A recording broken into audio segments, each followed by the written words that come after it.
Kamusta ka? Ako si Kuya Paul and welcome sa Growing Christ. Kung hindi mo pa napapanood yung una kong ginawang video na kung paano gumawa ng topical sermon, check mo yung link sa description ng video na ito. Ang purpose ng video tutorial na ito ay para matulungan ang mga bagong leaders at sa mga nais mag-start ng isang Bible study group. Katulad ko, wala akong opportunity na makapag-aral sa Bible School, pero yung mga natutunan ko sa aking simbahan at mentors, sa iyo ko naman ituturo para mag-guide ka at mas lalong magamit ng Panginoon sa larangan ng teaching and discipleship. Kung ikaw naman ay isang bagong Kristiyano, I suggest na huwag ka muna kaagad na magturo dahil kailangan mo munang matuto at higit sa lahat, malaki ang pananagutan natin kay Lord kapag tayo ay nakapagturo ng mali sa ibang tao. Kung bago ka pa lang na Kristiyano, mag-aral ng mag-aral at magbasa ng Bible at palaging makinig sa mga teachings sa inyong simbahan. Pangalawa, kung may pagkakataon ka na umattend sa mga seminars and workshop, grab the opportunity at napakalaking tulong ito sa iyo. Pangatlo, wait for God's perfect timing. Ipapaalam naman sa iyo ni Lord kapag ready ka na. Hindi natin kailangan magpakadalubhasa sa Bible at makabasado mo lahat ng mga bagay. Si Lord ang magbibigay sa iyo unti-unti na mga bagay na kailangan mong matutunan. At kapag nakita ni Lord na mahal mo siya at ang kanyang salita, ipagkakaloob niya sa iyo yung mga bagay na mabuti para sa iyo. Sabi nga sa Psalms chapter 37 verse 4, "Delight yourself in the Lord and He will give you the desires of your heart." So eto, simula na tayo. Ano ba ang ibig sabihin ng narrative sermon? Ang narrative sermon is basically telling a story that comes from the Bible.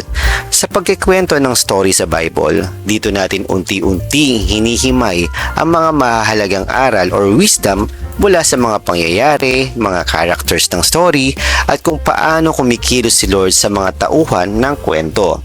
Hahatiin natin sa dalawang part ang tutorial na to. Unang part ay ang preparation, ang second part naman ay ang sermon outline.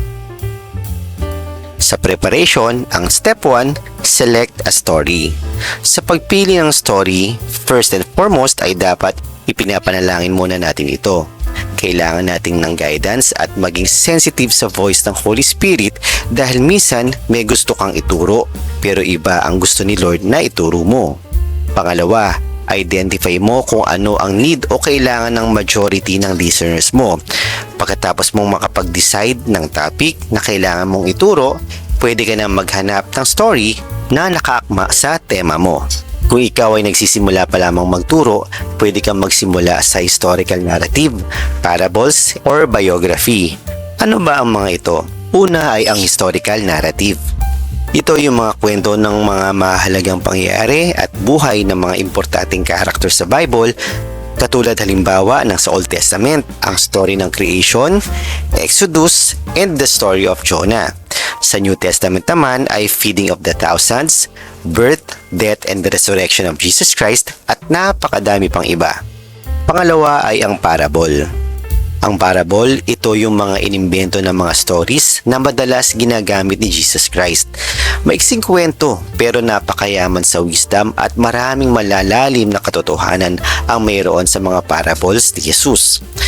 Ginagamit din ito ni Jesus para mas madaling mapaunawa sa mga tao yung mga malalalim na kahulugan ng mga itinuturo niya at ito ay sa pamamagitan ng mga praktikal at simpleng mga kwento. Halimbawa ng mga ito ay ang The Good Samaritan, Parable of the Sower, The Prodigal Son at marami pang iba na matatagpuan sa 4 Gospels. Pangatlo ay ang biographical accounts. Ito ang mga kwento ng mga character sa Bible na nakafocus lamang sa kanilang experiences, character, kung paano kumilos ang Panginoon sa kanilang mga buhay at mga struggles and triumphs nila. Sa biographical accounts, hindi ka lang nakafocus sa iisang book. Kailangan mo maghanap ng mga cross-references sa ibang Bible passages na nagtuturo patungkol sa character na itinuturo mo. Tip lang, kung mahaba ang kwento, mas maganda na hatiin mo ito into a series para mas madaling maunawaan ng tao at mas maraming important details ang iyong madadaanan at maituturo. So kapag nakapili ka na ng story, punta na tayo sa step 2. Step 2, study the background and context of the story. Mahalaga na mapag-aralan muna natin ang background o history ng book na gagamitin mo para mas maunawaan natin ang konteksto o kung ano talaga ang nangyayari sa likod ng story na ituturo mo. Ano ang mga bagay na kailangan nating alamin? Una, kailan at saan isinulat ang libro? Pangalawa, ano ang nangyayari sa society during that period? Halimbawa nito ay sa New Testament. Kung pag-aaralan natin ang background ng society nila, sila ay dumadaan sa matinding oppression mula sa kamay ng Roman Empire. Kaya kung maintindihan natin ito, malalaman natin na ang mga tao sa panahon nila ay talagang sabik sa pagdating ng Mesaya para daw sila ay makalaya sa pang-aapi ng mga Romano, which is different sa totoong purpose ng Mesaya, which is Jesus Christ, na iligtas ang mga tao mula sa kapahamakan ng kasalanan. Pangatlo, pag-aralan natin yung culture nung panahon nila. Naalala mo ba yung story ng babaeng inaagasan ng dugo sa loob ng 12 years? Kaya natakot yung babae na umamin kaagad na siya ang humawak ng laylayan ng damit ni Jesus ay dahil sa kultura nila na kapag ikaw ay humawak ng dugo, patay na hayop, kung ikaw ay may sakit sa balat, ikaw ay madedeklara na madumi at kailangan kang gumawa ng ritual para maging malinis ulit. At ayaw niya na madamay si Jesus sa pagiging marumi niya. Ang tanong, Kuya Paul, saan ko naman makukuha ang mga information na ito? Ang sagot, gagamit tayo ng mga Bible commentaries, Bible dictionaries, and reliable websites. Sa pag-aaral ng konteksto, kailangan natin na mahaba-habang time and effort pero very rewarding naman ito sa mga taong makakapakinig ng ituturo mo. At syempre, sa mas malalim na pag-aaral, dito tayo lalong lalago at makakaiwas na makapagturo ng mga maling aral sa tulong ng Holy Spirit. Step 3. Familiarization. Basahin ang mga naunang chapters at mga chapters pagkatapos nito. At least 2 chapters before and after, or kung kayang basahin ng isang book, mas mainam. Basahin paulit-ulit ang main chapter hanggang sa maging familiar ka sa sequence ng story, characters, places, and other details. Sa pagbabasa ng paulit-ulit, dito natin makukuha ang pinakamensahe ng story at mga wisdom na ibibigay sa atin ni Lord. Kung familiar ka na sa story, mag-practice ka sa harap ng salamin at ikwento mo sa sarili mo ang buong story. After ng preparation, punta na tayo sa part 2. Ito ay ang story outline. Ang gagamitin nating example ay ang story ng The Temptation of Jesus na matatagpuan sa Matthew chapter 4 verses 1 to 11. Step 1 ay ang introduction. Sa introduction, maaari kang mag-prepare ng question na related sa theme na makakapag-catch ng attention ng mga tao. Halimbawa, sa story natin na The Temptation of Jesus, sino dito ang nakaranas na makapag-fasting at habang nagpa-fasting ka ay naaamoy mo na lang ang mabangong niluluto na ulam sa bahay ninyo? Ano ang pakiramdam? Halimbawa lang yan. Sa question na ibibigay mo, mahalaga na makaka-relate sa iyo ang iyong audience. Kung kaunti lang ang audience mo, pwede mong kunin ang mga opinion nila isa-isa, or kung marami naman, pwede mong pataasin ang kanilang mga kamay. Another example ng pwede natin gamitin na introduction ay ang mga short story or personal testimony, statistics, or trivia na malapit sa theme na ituturo mo. Mahalaga ang introduction dahil madalas ang mga listeners ay mayroong iba't ibang laman ang mga puso't isipan. Kaya gagamit tayo ng introduction ay para makatch natin ang kanilang attention. Pagkatapos ng introduction, punta naman tayo sa step 2. Step 2, background or context of the story. Dito muna ibibigay ang mga mahalagang information katulad ng ano ang mga pangyayari bago ang senaryo ng ikikwento mo, ano ang maaaring mga nararamdaman nila, ano ang kultura nila noong panahon na yon, ano ang sitwasyon ng society nila, at kasama na rin kung ano ang maaaring nararamdaman o iniisip nila. Sa story ng The Temptation of Jesus, kung babalik tayo sa Matthew chapter 3 from verse 4, makikita natin na ang temptation ni Jesus ay nangyari pagkatapos mabaptized ni John the Baptist si Jesus Christ. Sa pagbalik natin sa previous chapter, magkakaroon tayo ng mga insights katulad ng kung ang devil pala ay hindi pinalagpas si Jesus Christ para i-tempt. Lalo na tayo, kayang-kaya tayong i-tempt ng kaaway. At sa pag-observe natin, marami pa tayong insight na pwedeng makuha as we meditate along and study the background of the story. Pagkatapos natin sa introduction and background, punta na tayo sa step 3, ang story outline. Para gawin ito, from a paragraph form, gagawin natin ito na naka-outline form. For example, sa story ng The Temptation of Jesus sa Matthew chapter 4 verses 1 to 11, ganito ang magiging form niya.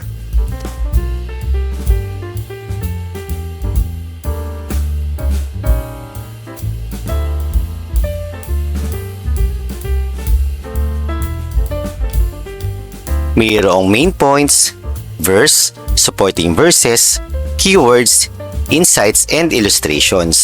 Sa paggawa ng main points, dapat kapag nabasa mo ito, alam mo na kung ano ang mangyayari sa istorya, kaya mas madali mo nang maidi-deliver ito. Sa Bible verse naman, hindi mo kailangang basahin lahat ng mga verses dahil baka kulangin ka sa time. Babasahin mo lang ito kung meron kang mga keywords na kailangan mong maipaliwanag. Sa keywords, pagbibigay ako ng halimbawa. Dito sa Matthew chapter 4 verse 1, sabi dito, "Then Jesus was led up by the Spirit into the wilderness to be tempted by the devil." Importante pag-aralan natin dito ay ang mga salita na hindi direct to the point ang kahulugan, katulad ng salitang spirit, dahil sa Bible, mayroong iba't ibang kahulugan ito. Sumunod dito ay ang mga salita na kailangan nating maipaliwanag para mas lalo mabigyan linaw at buhay ang istorya. Ang halimbawa naman natin dito ay ang word na wilderness. Una, sa spirit. Sino ba ang sinasabing spirit dito? Sa investigation ko, una, na-observe ko na naka-capital letter ang letter S. Sa pangalawa, tiningnan ko ang meaning ng original language nito. At ang pangatlo, naghanap ako ng cross-reference and supporting verses. At ang conclusion ko, ito ay ang Holy Spirit. Sa word na wilderness naman, pinag-aralan ko kung ano ang mayroon sa wilderness kung saan tinempt ng devil si Jesus Christ. At natutunan ko na hindi maganda ang lugar at sitwasyon, kaya ito ay sinamantala ng dyablo para subukin at itempt si Jesus. At ganito din ang gagawin mo sa mga susunod na mga verses. Sa paggamit ng illustration or example, magbibigay ka lang nito kapag medyo complicated yung mga bagay na kailangan mong ituro para mas madali nila itong maunawaan. Punta na tayo sa step 4, the message and lesson of the story. Sa pag-aaral ng Bible, hindi natin ibibigay kung ano ang sarili nating opinion sa scripture. Kumbaga, hindi Bible ang mag-a-adjust sa kagustuhan nating ituro. Dapat ito ay kung ano talaga ang mensahe ng salita ng Panginoon. Kung mahaba ang kwento, magbigay ka lang ng 3 to 5 important lessons mula sa story. Ipaliwanag natin ito at dito natin ibubuhos ang lakas natin. Kumbaga sa movie, ito yung pinaka-climax. Step number 5, call to action. After mong mai-preach yung mga lessons ng story, bibigyan mo ng call to action ang mga listeners mo. Ang call to action ay ang mga bagay na kailangan nating gawin in response doon sa mga lessons ng scripture na itinuro natin. Preferably mga 1 to 3 call to actions is just enough. Important reminder lang na sa kahit anong pagtuturo natin ay wag na wag mawawala ang gospel or salvation. Step number 6 and last, practice. Tip ko lang sa'yo, kapag natapos na natin ang outline, paulit-ulit tayong mag-rehearse na parang actual tayong nagtuturo. Dito, madedevelop ang ating pagsasalita, confidence, at makikita mo din yung mga bagay na kailangan mo idagdag or ibawas sa outline mo. Laging tatandaan, sa pagtuturo ng Bible, palagi nating iluhod ito sa panalangin at huwag na huwag tayong aasa sa sarili nating galing at kakayanan. dahil ito ay magagawa lang natin ng maayos and effectively kung kasama natin ang Holy Spirit. Kung meron kang mga tanong or suggestions, mag-message ka lang doon sa comment section. Salamat sa iyong pakikinig at muli ako si Kuya Paul ng Grow in Christ. God bless!